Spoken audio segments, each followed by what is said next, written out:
What up, gamers? It's your weekend report once again with your boy, Beast Gamer Kuma.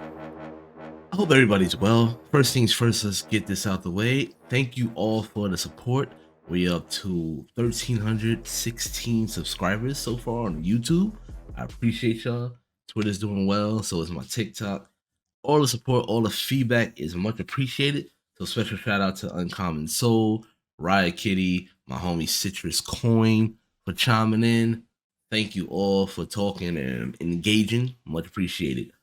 Other than that, let's get into this. So, this week has been full of information and news, as most of y'all that follow know that I've been talking about a lot of stuff.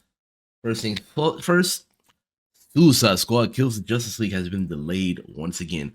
Might be delayed further into 2024 because of all the backlash that's been going on that most of y'all already know about with the always online.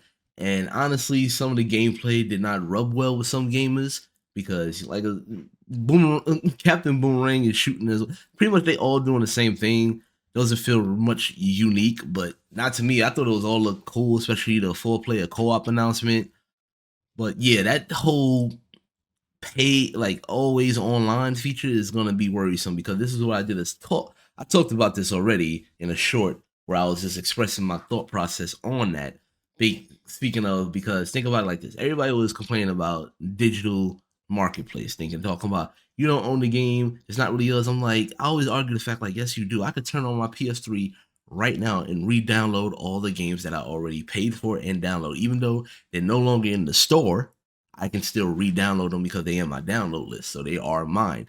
But the thing that people need to worry about is the always online gameplay that I mentioned about a certain particular game for PS3 called MAG.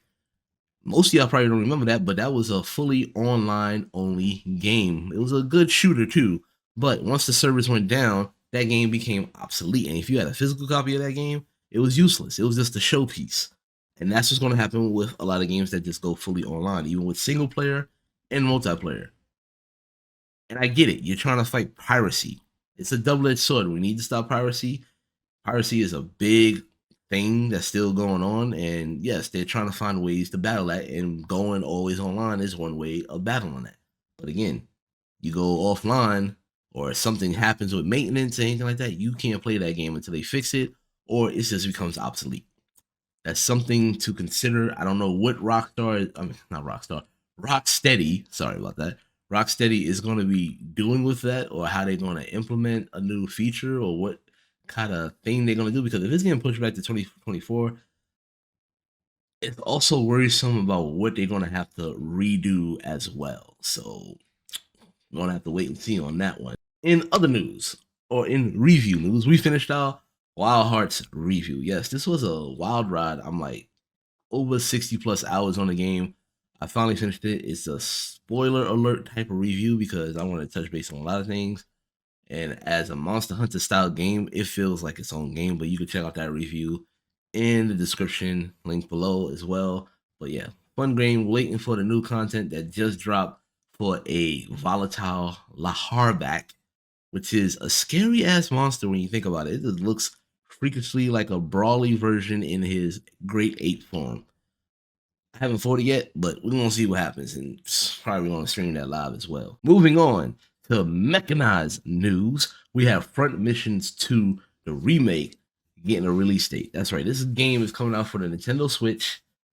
Honestly, I never played the first Front Missions, to be honest, but a remake is kind of cool. The trailer is up for that. It looks pretty interesting, and we're expecting to see that to drop on June 12th this year on Nintendo Switch. I don't mind this game coming out for the Switch at all. It looks like a great RTS mixing with some great cinematics. I'm not mad at it. I might pick it up, check it out for myself, and see what's up, but we're gonna have to wait and see how that is. But stay tuned for a future review, possibly. And yeah, that's gonna be I like mechs, to be honest. I'm still waiting for more information on the Armor Core game that we're expecting to make a comeback. It's been a long time since we had Armor Core. And Armor Core was a hard mechanized video game, but it's gonna be fantastic. We're gonna see what happens. In Dragon Ball Z news, Budokai Tenkaichi 4 just got announced. We got a little teaser showing off Goku going into Super Saiyan Blue form. Honestly, I want to see more gameplay of this, and there are some concerns thinking about. I mean, because Budokai 4 coming out after all these years since 2009, since the last Budokai game came out, Tenkaichi.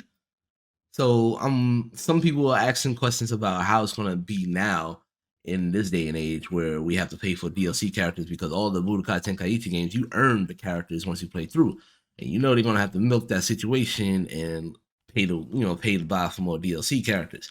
Which has been going on with a lot of their Dragon Ball games in the first place, like Xenoverse 2, Dragon Ball Fighters, Kakarot dropped. So a lot of fans are happy that Budokai Tenkaichi 4 has been announced, but personally, me, I want to see more gameplay. That was just a teaser trailer, didn't really show much, except for the art style. Looks like they go on the Arc System Work style with it, which is not too bad. But I definitely need to see more gameplay to really share my thoughts on it. So let's wait and see for that. We're gonna be patient with that one. Ooh. In Prime Directive news, I'm being funny about that. So we got a new Robocop gameplay trailer that just happened a day ago. Mm, there is some things that I'm worried about because the sound design itself is kind of weird, especially his modified Beretta. I'm just like, I mean, it's not the first time they did first person. I feel like first person is the best way to do RoboCop, but sound design and the the first thing that threw me off was the way he punched the door open. I'd rather have that nice effect of you punching through the door instead of punching it out the way. I want that whole effect where your arm goes through the door, grabs the guy, and pushes him through the door as well. So I hope they add some things like that, which was pretty much in Deus Ex Machina Human Evolution, where he had an ability where he grabs through the wall and grabs the enemy and pulls him through the wall. Stuff like that would be dope in the Robocop game. They do have Peter Weller reprising his role as RoboCop, but other than that, yeah, I'm still iffy about this. This was a quick gameplay reveal, not really much to really talk about on that, but I need to see more for me to be interested. In Call of Duty news, real talk, there's a lot of companies that's trying to follow the toy box style of Fortnite, and now we just got an announcement of Shredder coming to Call of Duty with a teaser that happened on Twitter showing off a nice design. And there's going to be a skin of Shredder's outfit, and it looks like from the 1990s movie, which is a badass costume to be honest. And I'm like, wow, Shredder is coming to Call of Duty, and it looks fantastic. I mean, bringing knives to a gunfight is not a bad thing, especially if you know the right build for Call of Duty. You can definitely do that with no problem. But I also hope that they add some other characters like Bebop and Rocksteady because they feel like they would make more sense to be put into a Call of Duty game because they're more militant. They use guns, and I know they don't have any type of mutation characters in the game, but it could be a cosplay skin where they rock in the design of Bebop and Rocksteady, maybe wearing the boar's mask or a rhinoceros mask. That would be dope. Have a little shell on a shoulder pad. Just have their whole outlook, and it'll work. And especially if they could design their guns into the game like they did with the Lawgiver for the Judge Dredd, or only the weapons for like Rambo and John McClane that they did. But Shredder was an interesting choice. But TMNT is blowing up again because we did also get a movie trailer for Mutant Mayhem. Hopefully, this movie will also inspire a new video game that's done right. So we'll see what happens. But that's just my wishful thinking for a new TMNT game, especially since this is more the teenage aspect where they're more kids, and it's an all-star cast with that. That movie trailer was dope. But in fighting game news, we have a new Tekken 8 trailer with Paul Phoenix, and wow, they really aging these characters, and he looks bomb. He's a heavy hitter. He's busting through brick walls, but Paul Phoenix has always been a heavy hitter. That's nothing new to anybody, and it shouldn't be new to anybody. Freaking badass trailer as always. Tekken 8 is looking to be so promising, especially since they kept the slow motion feature. I did my reaction to it, but I'm liking the Unreal Engine, how it's looking with the characters, how the designs are, the age. It's like Tekken is growing up with us. That's been fans since we were kids. So that's a nice thing, and I hope they add new characters. Right now, there's only been a rumor that Baki the Grappler is supposed to be in the game, but real talk, I'm thinking about that Kengan Ashura anime, since it's also in production with Bandai Namco. You could put those characters in Tekken 8 instead. Most of y'all probably don't know about that anime, but it's fine. I would say definitely check it out if you can. But yeah, since it's Bandai Namco that worked on that anime, well, in some form or fashion, they worked on that anime. I would highly recommend putting some of those characters in Tekken 8 because it'll be dope. I mean, it is Harada at the end of the day choice. Just don't do something weird like Negan again. I didn't feel like he fit in that game. Negan felt more like he should have been in Mortal Kombat. But that's personally. In other news, when we come to Paradox Interactive, they had a live stream this week showing off all their latest new games. And one that caught my eye was the Lamplighters League RTS tours. It was a beautiful game. I'm not really into RTS like that, but this one got my eye because it's based in the 1930s, and the art style and the ways the mechanic work in this game look like it'll be implemented well. But you could definitely check that out as a full video where they did a whole showcase, which was nice. I mean, I like how all these companies can just do these online showcases for us to go. Even though E3 is coming up soon, sadly, Xbox, PlayStation, and Nintendo is not really going to be there. It seems like, but I gotta accept it. So we're gonna still see what happens if I'm gonna be going. But that's just a thought process. At the end of the day, we're all gonna be chilled and see what happens. And wow, there's so much to talk about. Capcom Spotlight. Let's get into that. Capcom Spotlight showed off a lot of their latest games that's going to be coming out: the Mega Man NT Warrior Collection, Street Fighter 6 news with new characters, DLC information.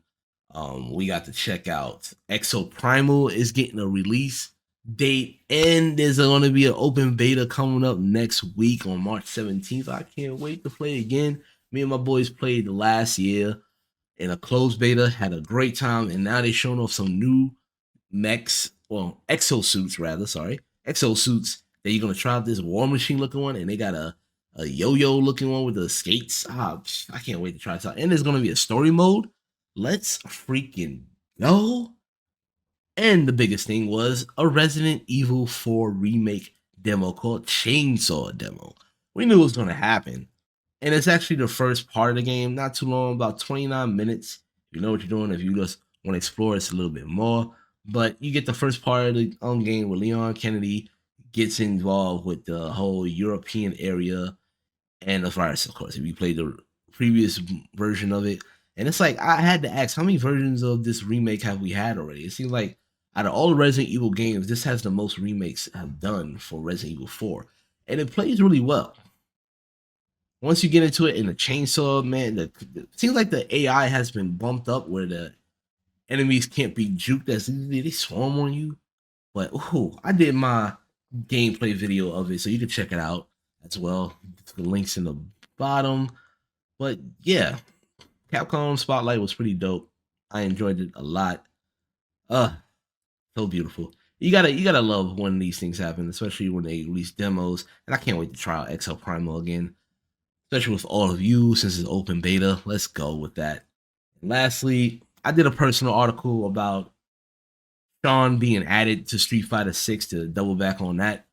Now, not as in the roster right now, but I'm talking about future DLC characters because somebody on Twitter asked about that. Who would you want in future DLC? One of my choices was Fei Long, John Talbot from Darkstalkers, and of course, Sean from Street Fighter Third Strike. I don't know. I feel like he needs to come back in this game in fashion, especially being that he's Ken's apprentice. But they need to do a rework with his move sets to make him more feel fluid in this Street Fighter version. But that's just my personal opinion. That's not gonna really sugarcoat that or try to amp up a hype. I've been a Sean fan for the longest time since Third Strike came out. So they tried something new with a new generation, and yeah, bring those people back. I'm pretty sure some of y'all got your own choices, but you definitely comment below what you think about that. Lastly, really lastly, right now, I totally forgot to bring this up. Overwatch 2 has a special anime event with One Punch Man. Tripping out. Very awkward choice, but not really too awkward. I can see definitely Doomfist being One Punch Man, where they gave him the costume, which is funny. That's live right now, so a lot of my friends are already going out in there doing their thing to earn the costumes, stuff like that. It's a limited time event, so get in there as fast as possible to get what you need.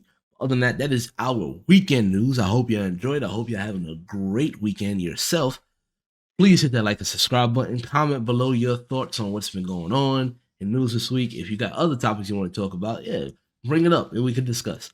Got our Patreon page up where we do early access to a lot of my videos and uncut stuff, and we can discuss that as well. Other than that, yo, have a great weekend, and as always, beast out.